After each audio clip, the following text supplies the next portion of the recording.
అందరు ఉద్యమ ద్రోహులే.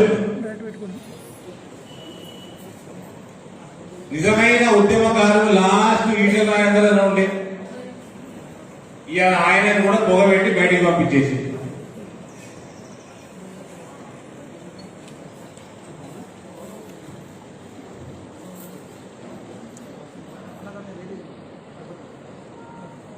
అయ్యా కొడుకులు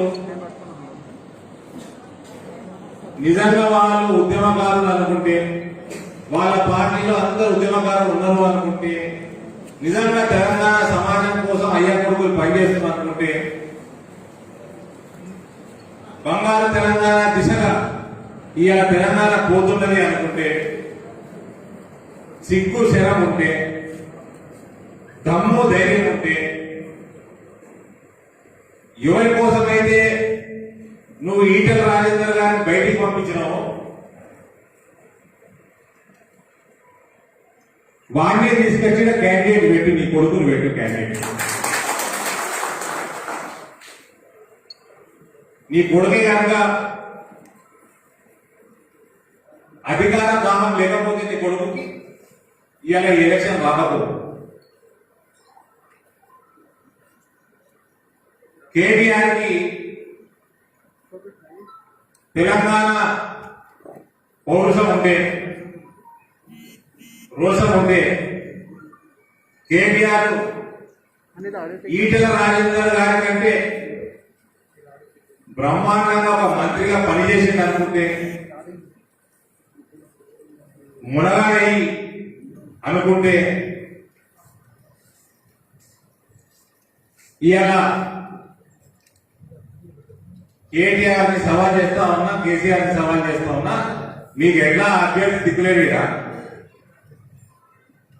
మీ అధికార దాహం కోసం హుజూరాబాద్ ప్రజల ఆత్మాభిమానాన్ని దెబ్బతీసింది మీరు.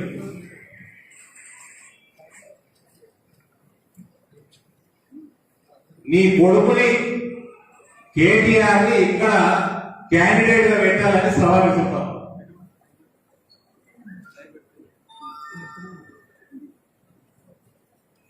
గతే కదా కొడుకు అధికార దాహం కోసమే వచ్చిన ఎన్నికైంది, వేరేదేమి నాకైతే రీజన్ కనబడలేదు.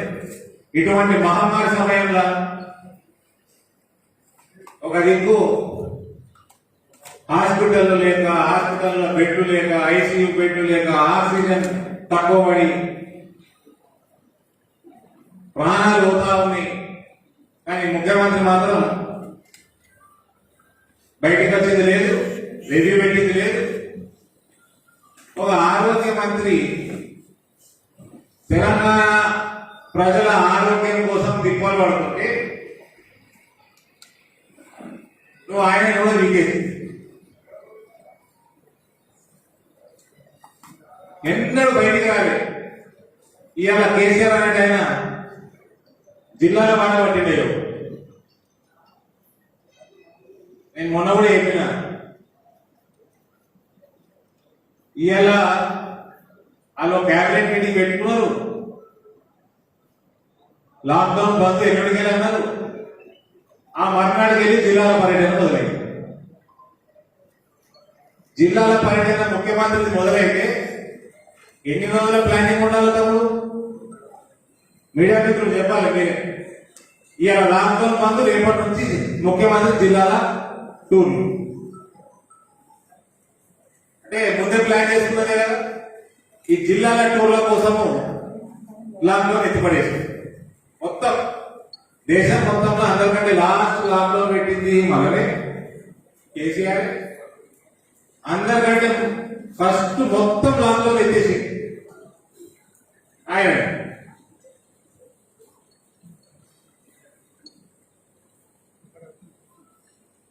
ఇవాళ నీ కొడుకే కనుక ఈటెల రాజేందర్ కంటే ఎక్కువ సమర్థులు అయితే నువ్వు హుజూరాబాద్ ఆయన క్యాండిడేట్ గా పెట్టు. హుజూరాబాద్ ప్రజలు నిర్ణయిస్తారు, దుఃఖ పానిక పని వదలరు.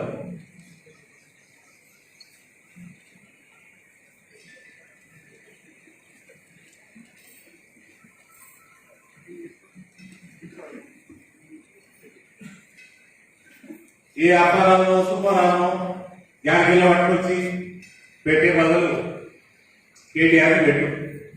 ఇక్కడ హుజూరాబాద్ ప్రజలు, నిరుద్యోగులు, యువత, మహిళలు, రైతులు, అన్ని వర్గాల ప్రజలు నిర్ణయిస్తారు. నీ బద్దల భాషగా లేదు.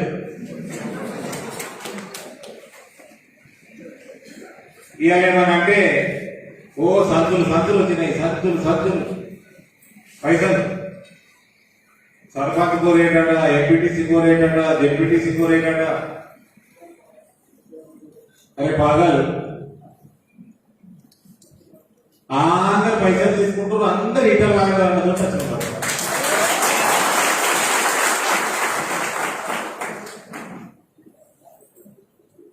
పైసలు ఇటు అందుకుంటుండ్రు, వాళ్ళు వాళ్ళని పంపించేస్తారు, ఈటలు అందుకుంటుంది.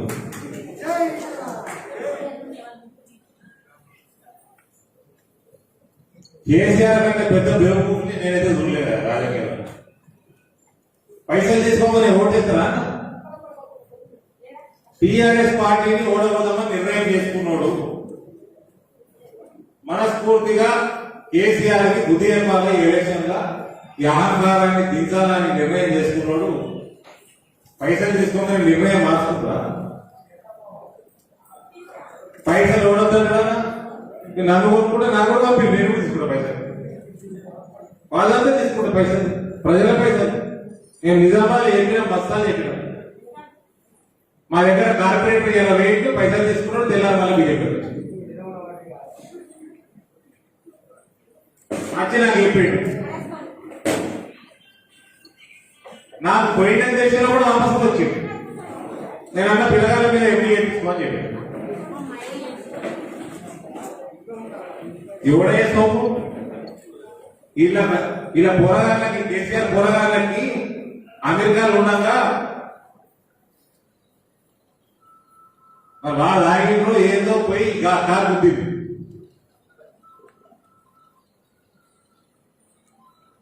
హాస్పిటల్ వాళ్ళు హాస్పిటల్ బిల్లు కట్టేది పైసలు లేకుండా మన కోనె ప్రకాశంగా తెలుస్తుంది బాగా కథలు. అట్లా అయ్యేలా లక్షలు కోట్లు 300 కోట్లట హుజూరాబాద్ ఎన్నిక. ఇంకా రాతప్పుడు 300 కోట్ల రూపాయలు హుజూరాబాద్. అందరు లక్షపతి లేకపోతే ఇప్పుడు ఇంతో అందరూ రాజకీయం చేసిన లక్షాలి గారిగా మా దాంతో పైసలు తీసుకొని కమలం పువ్వుకి ఓటు కూతురు.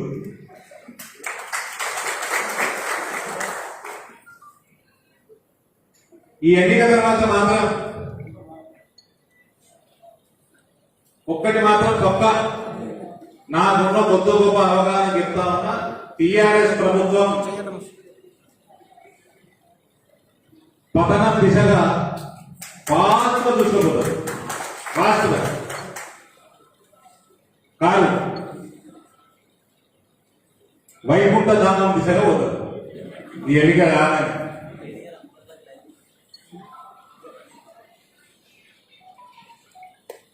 కేసీఆర్ తాత ముత్తాత వచ్చినా కూడా టిఆర్ఎస్ పార్టీ ఓటమి ఆగే ప్రసక్తి లేదు. ఇక ఆఫీసర్ని కోరుతా ఉన్నా, దయచేసి చేతులు జోడించి ఓవర్ యాక్షన్ చేయకుండా కలెక్టర్లతోటి కాళ్ళు ఒప్పించుకుంటున్నాడు. జర ఆలోచన చేయండి. మన ఆత్మాభిమానం, సెల్ఫ్ రెస్పెక్ట్ మనకు ఇంపార్టెంట్.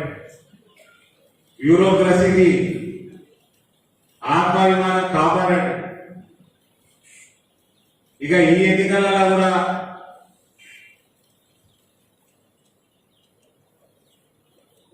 కర్మగారి టిఆర్ఎస్ పార్టీని గెలిస్తే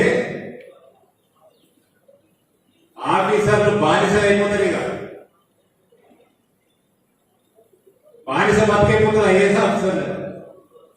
ఐఏఎస్ ఆఫీసర్లు కానీ, పోలీస్ ఆఫీసర్లు కానీ, అందరు గవర్నమెంట్ ఆఫీసర్లు అందరికీ నేను రిక్వెస్ట్ చేస్తా ఉన్నా, మన డ్యూటీ సక్రమంగా చేసుకున్నాం. ఎవరికో మనం బానిస బతకాల్సిన అవసరం లేదు.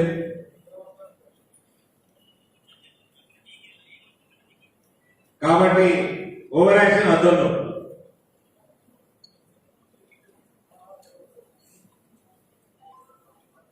ఆఫీసర్లు కూడా బయట ఎంత బానిసత్వం చేసుకున్నా కొందరు ఉంటారు కదా, అక్కడిక్కడ కాలం ఒక్కటారు. మీరు ఇంటికి పోయినాక ఏ రకంగా ఇంట్లో ముఖం చూపిస్తారో వాళ్ళు ఇంట్లో ముఖం చూపెట్టారు కదా. కాబట్టి ఆ సిచ్యువేషన్ ఆ సందర్భం రాకుండా చూసుకోండి. బ్యూరోక్రసీ యొక్క డిగ్నిటీని కాపాడాడు.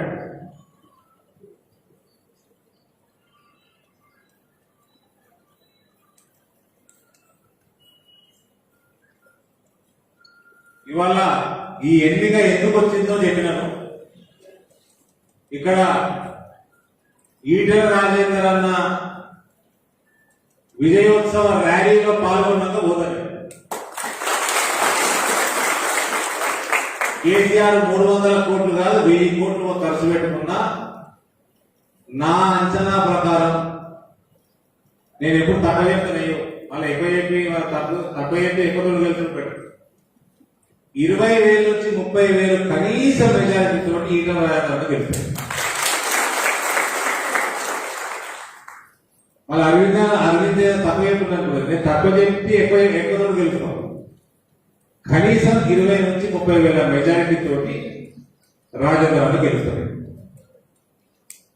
దాని తర్వాత టిఆర్ఎస్ ప్రభుత్వం పర్మనెంట్ గా ఉండదు, పతనం ప్రారంభమైతే. కాబట్టి ఆఫీసర్లు కూడా నేను రిక్వెస్ట్ చేస్తా ఉన్నాను, let's stick to our responsibility. మన డ్యూటీ మనం సక్రమంగా చేద్దాం. ఎవరు మనం కండవాలు వేసుకొని పనిచేయాల్సిన అవసరం లేదు. Thank you. మీకు ఏమైనా ప్రశ్నలు ఉంటే ఐఎమ్ రెడీ.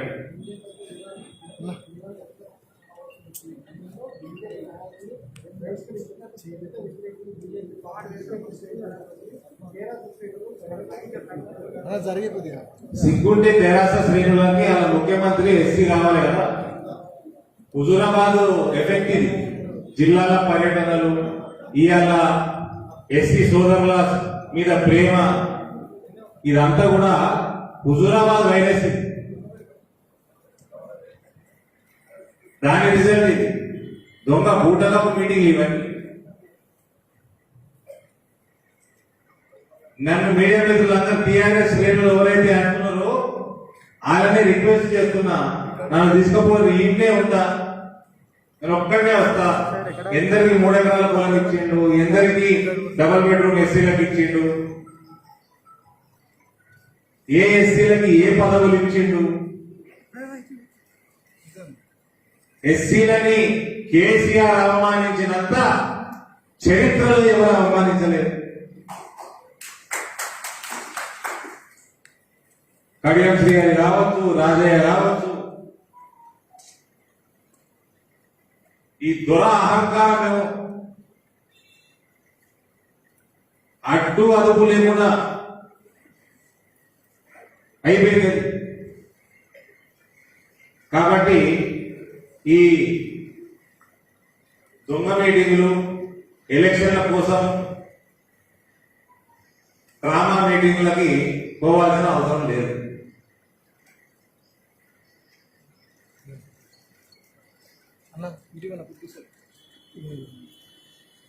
అలా నరుక్కుంటా మెడకాయ ఎంత తింటా అలా నరుక్కుంటాడు. ఎస్సీ ముఖ్యమంత్రి ఏముంటుంది అలా నరుక్కుంటాను. ఏమైతే మరి అదే తలకాయ మీటింగ్ పడుతుంది.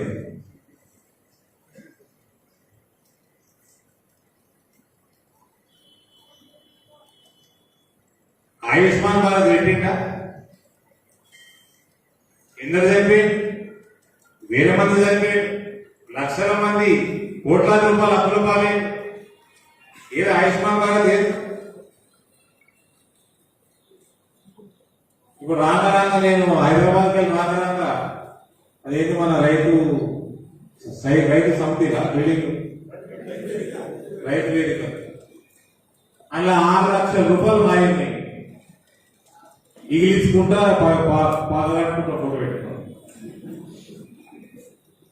ఏడ తిరిగిన జమ్మికుంటా చూడబుద్ధి కానీ కోడింగ్ వాటికి వచ్చి పడేది.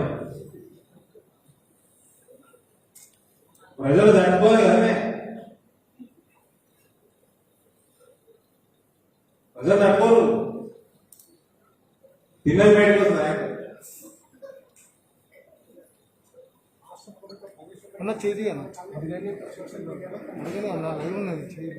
ఏ సంక్షేమ పథకం పెట్టి ప్రవేశపెట్టింది బ్రదర్?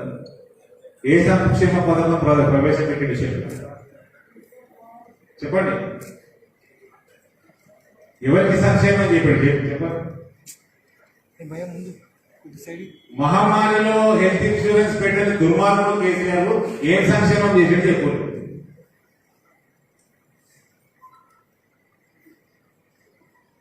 ఒక్కటి చెప్పండి ప్లీజ్.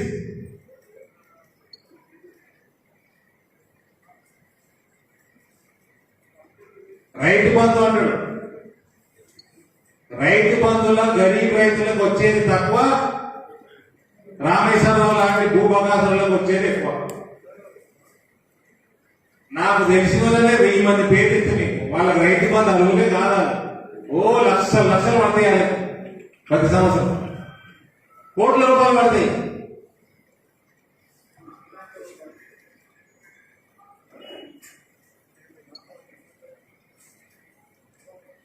ఈయన ప్రామిసులు చేసిన ఒకటైనా డెలివరీ చేసిందా? ఒకటా రెండా? మన దగ్గర రైతాంగం ఉండవు హుజురాబాద్. ఏమైనా యూరియాలు, ఫర్టిలైజర్లు, పొటాష్ ఏదో అన్నాడు. 20 లక్షల టన్నులు ఫ్రీ ఇస్తున్నా, అందుకే పుట్టిండు కేసీఆర్ అంటున్నాడు, అందుకే పుట్టిండు కావచ్చు అన్నాడు. ఏమై 3-4 ఏళ్ళు అయిపోయాయి. గరీబ్ మహిళలకు ఇల్లు ఏమైపోయాయి? ఇల్లు ఖాళీ చేయించిండు, ఉన్న ఇల్లు ఇరగొట్టించిండు, మళ్ళా కట్టిస్తా అని 7.5 సంవత్సరాలు అయింది. ఇల్లు లేదు, ఉన్న ఇల్లు వీగింది చాలా మంది.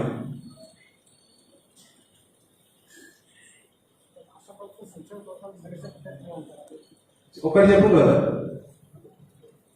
ఒక్కటి పనికొచ్చే సంక్షేమ పథకం చెప్పు. మీరు మరీ ప్రశ్న వచ్చారు కదా, పథకాలు ఒక్క పథకం చెప్పు. కేంద్ర ప్రభుత్వ నిధులు లేకుండా రాష్ట్ర ప్రభుత్వం నడుపుతున్న ఒక్క పథకం చెప్పండి సార్. మైనారిటీలకి ఇచ్చే అది ఏమంటారన్నా తెలియదు, షాదీ ముబారక్ పథకంలో కూడా కేంద్ర మైనారిటీ వెల్ఫేర్ ఫండ్స్ ఉన్నాయి.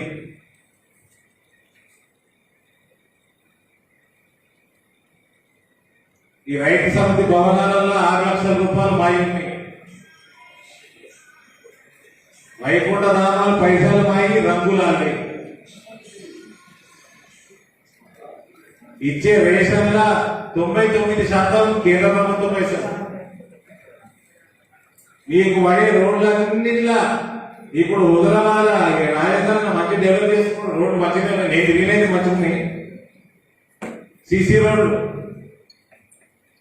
అన్ల పైసలు కేంద్రాన్ని, జిఎస్ఐ గ్రామీణ సడక్ యోజన పైసలు కేంద్రాన్ని, కేసీఆర్ కిట్టుల పైసలు మాయి, మిషన్ భగీరథ అంటున్నాడు. జలశక్తి నుంచి మా దగ్గరికి వెళ్ళి 100 కోట్ల రూపాయలు తెచ్చుకున్నాడు. సిగ్గు లేకుండా మళ్ళా తెలంగాణ మీద ప్రేమ లేదు, కాళేశ్వరాన్ని నేషనల్ ప్రాజెక్ట్ చేయలేదు అన్నాడు.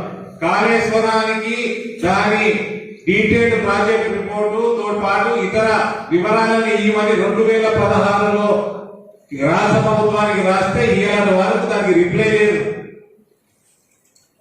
కేంద్రం నుంచి అలా ఫండ్స్ వస్తే అకౌంటింగ్ ఆడిటింగ్ మొత్తం కేంద్రం చేతులకు పోతుందని, ఈయన బండారం బయటపడుతుందని, ఈయన 1,00,000 కోట్ల రూపాయలు మిగిలిన బయటపడుతుందని ఇలా ఆ కాగితాలు కూడా ఇస్తలేడు. ఏం సంక్షేమం చేస్తున్నారు బ్రదర్ చెప్పండి. 4 లక్షల కోట్ల అప్పు చేసి మన నెత్తి మీద అప్పుల భారం పెట్టింది తప్ప ఇంకేం చేయలేదు. చెప్పండి ఎవరి సంక్షేమం చేసి?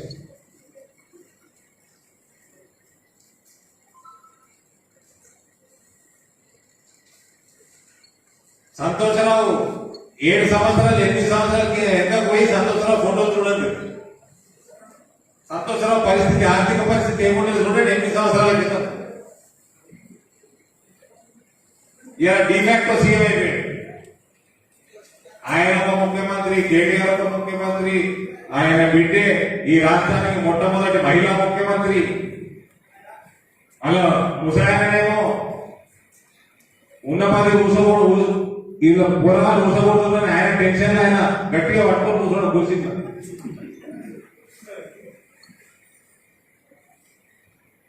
నలుగురు ముఖ్యమంత్రులు అసలు మర్చిపోయిన వాళ్ళు. హరీష్ రావు ముఖ్యమంత్రి, 5 మంది ముఖ్యమంత్రులు. ఈ 5 తప్ప ఇంకెవరు సంక్షేమం ఎవరికి వచ్చింది చెప్పలేదు.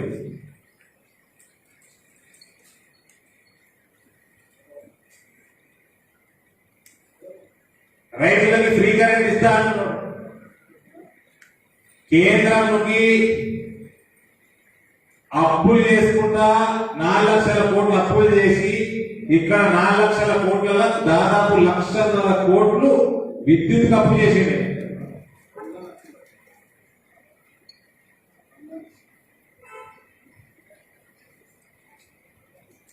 రైతుల్ని అప్పులపాలు చేస్తున్నాడు, రైతులకి ఫ్రీ పవర్ ఇస్తున్నాడు. రైతు రుణమాఫీ ఏమైంది? వరి కొంటున్నాడా సమయానికి? మక్కలు కొంటున్నాడా? మా జిల్లాలో పసుపు పడుతుంది, వాళ్ళకి మార్కెట్లో ధర తిన్నట్టు మేం చేసినాం.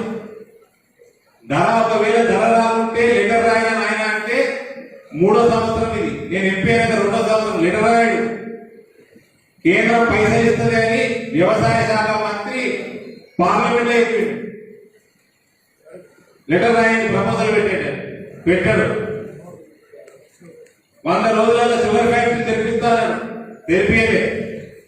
మళ్ళీ ఆయన కొడుకు ఆంధ్రుల హక్కు విశాఖ ఉప్పాడు. నీకు ఎందుకు రాలేడు? పక్కకి 3 ఫ్యాక్టరీలు ఉన్నాయి కదా, నిజాం షుగర్ ఫ్యాక్టరీ.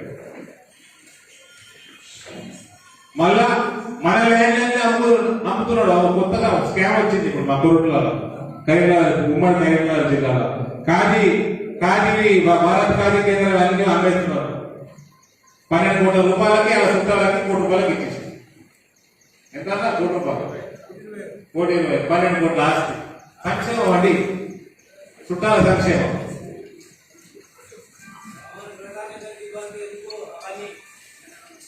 ఇది సంక్షేమం నడుస్తున్నది తెలంగాణలో. మళ్ళీ కేటీఆర్ అనంతా ఉన్న ఆంధ్రుల హక్కు విశాఖ ఉక్కు అంటారు. మరి ఇక్కడ అన్ని అభ్యర్థులు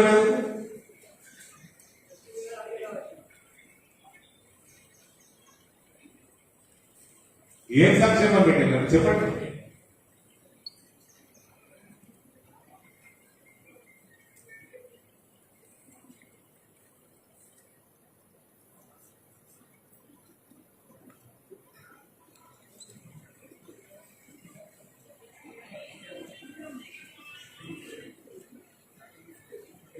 అయిపోయినా?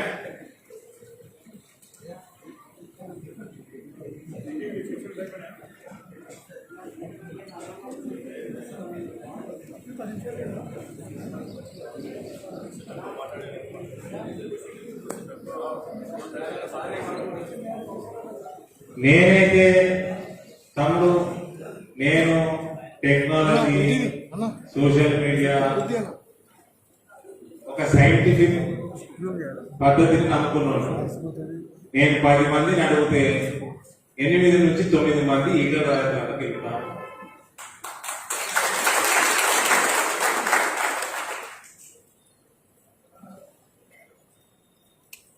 మెజారిటీ ఎక్కడికో పోతుంది.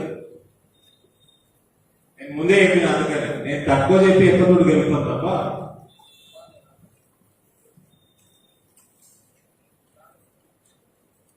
కనీసం 8 మంది 10 మంది ఈగల రాజకీయాలకు వెళ్తారు.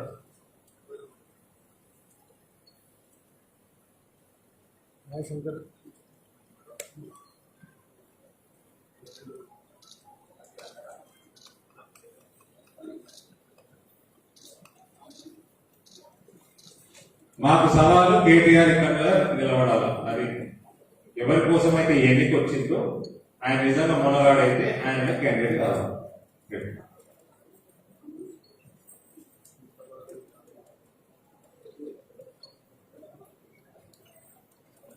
నాకు కొద్దిగా జరగరా ఒక్కసారి మొత్తం వీడియో తీసుకుంటాం.